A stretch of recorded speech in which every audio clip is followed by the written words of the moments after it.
One nation one card presents జజ్జనకరి జనారే. అన్ని కార్డులు చేసే పని ఒకే ఒక కార్డు చేస్తుంది. మీకు సమర్పిస్తున్న వారు విశాఖ ఇండస్ట్రీస్ లిమిటెడ్. భళా విశాఖ భళా. పటిష్టమైన పైకప్పుకి విశాఖ ఉక్కు కవచం.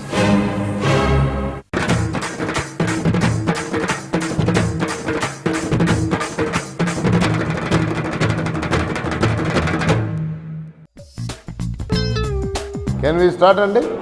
ఏంది కొడక? కెన్ వి స్టార్ట్ అండి? ఇంకా నేను తినలేను ఆయన. నువ్వు తిన్నావా? ప్రశాంతంగా. ఏం సంగతి బిడ్డ ఇటు వచ్చినావు? ఇదా ప్రజాస్వామ్యం? ఏమో మాకేమెరక మరి. కానీ మీరు ఇట్లా మాట్లాడితే మాత్రం ఏం చేస్తావు? లేనిచో మీపై కాల్పులు జరపబడును. అయ్యో గంత కోపం ఎందుకయ్యా? ఇదా ప్రజాస్వామ్యం? కాదు నాయన, ఇంకా 50 కిలోమీటర్లు పోయినాకుంటది.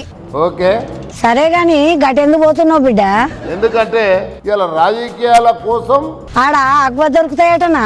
అరే నేను ప్రపంచంలో ఏ దేశంలో ఉంటదయా? నువ్వేంటి ప్రజాస్వామ్యం కొనుక్కొచ్చుకోవడానికి పోతున్నావు? మరి నీ పక్కనున్నాయన ఏడికి ఎట్లా వచ్చిండ్రు? సింహాలయ వచ్చిండ్రు. అయ్యో మనిషి లెక్క ఉన్నాడు కదా బిడ్డ, నువ్వు సింహం అనబడుతుంది మరి.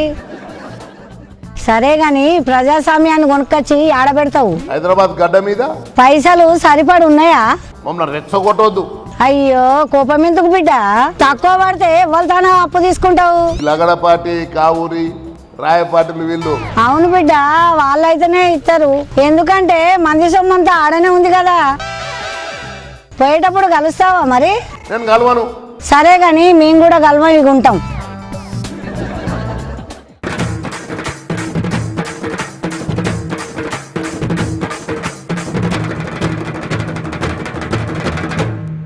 సందర్భంగా వార్న్ చేస్తా ఉన్నా. కొద్దిగుండప్ప వస్తున్నాం. ఎవరబ్బా నువ్వు? బ్యాచులర్. అబ్బా మేము అడిగినది కాదు. మీరు ఏం పని చేస్తుంటారు? Undeclared terrorist. ఎవరి మీద మీ టార్గెట్? శ్రీమతి సోనియా గాంధీ గారి మీద.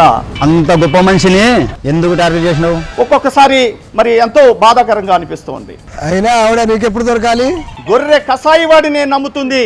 ఓహో, నీ అసలు పేరు కసాయ. సరే గాని ఒక్కడివే చేస్తున్నావా? ఇంకెవరైనా ఉన్నారా? మా బావగారు. ఎవరు మీ బావగారు? గుజరాత్ ముఖ్యమంత్రి. మామూలుగా మీ బావగారు ఏం చేస్తుంటారు? మా బావగారు యూజ్ అండ్ త్రో. ఈ పనులు కాకుండా మీ బావగారు ఏమేం చేస్తుంటారు? అనుచిత వ్యాఖ్యలు, అర్ధరహితమైనటువంటి వ్యాఖ్యలు, అసందర్భమైనటువంటి వ్యాఖ్యలు, సత్య దూరమైనటువంటి వ్యాఖ్యలు. కొద్దిగా అర్థమయ్యేటట్టు చెప్పప్పా. ఆయన సోమవారం నాడు ఒక విషయం చెప్తాడు, మంగళవారం నాడు ఒక విషయం చెప్తా ఉన్నాడు. అంటే మిగతా వారాల్లో మూసుకొని కూర్చుంటాడా? ఫిట్నెస్ తో ఉన్నాడా మీ బావగారు? రోజు రోజుకి క్షీణించిపోయింది, మరింత క్షీణిస్తుంది. ఎందుకు పెద్ద ఏమన్నా చేస్తాడా? ఉదయాన్ని నుంచి సాయంకాలం వరకు. అయ్యో, అయితే మన ముఖ్యమంత్రిని కూడా తోడు తీసుకుని వెళ్ళొచ్చు కదా. రాష్ట్ర ముఖ్యమంత్రి కిరణ్ కుమార్ రెడ్డి గారు ఆ విధమైనటువంటి వ్యక్తి కాదు. ఆయన ఆ విధమే కాదు, ఏ విధము కాదు. Thank you. హలో, ఏందప్పా నువ్వు అలా పోతే మేము మ్యాటర్ లీక్ చేస్తాం. దయచేసి ఎవరు కూడా చేయొద్దని చెప్పి మనం చేస్తా ఉన్నాం. అలా ఎందుకు చెప్తారు కానీ మీరు వెళ్ళండి.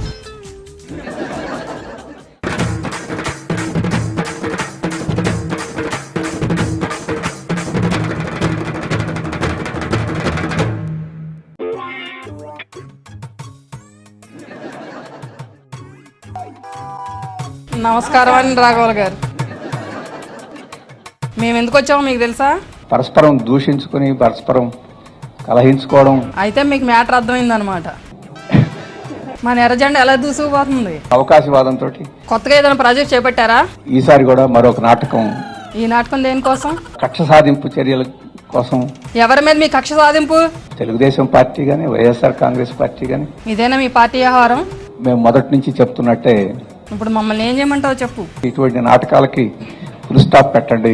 సరే గానీ నువ్వు మీడియా ముందుకు ఎందుకు వస్తావు? హడావుడి చేయడం, పబ్బం గడిచిన తర్వాత తనకేమి తెలియనట్లు ప్రవర్తించడం. మీరు దేంతో చెలకాట పడుతున్నారో తెలుసా?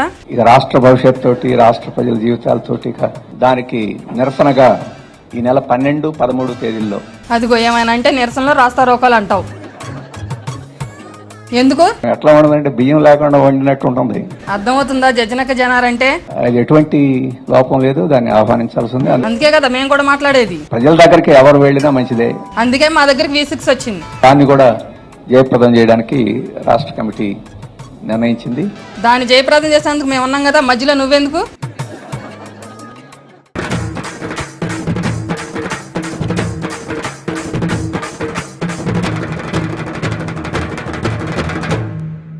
One nation one card presents జజ్జనకరే జనారే.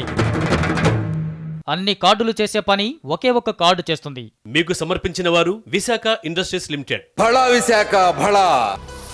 పటిష్టమైన పైకప్పుకి విశాఖ ఉక్కు కవచం.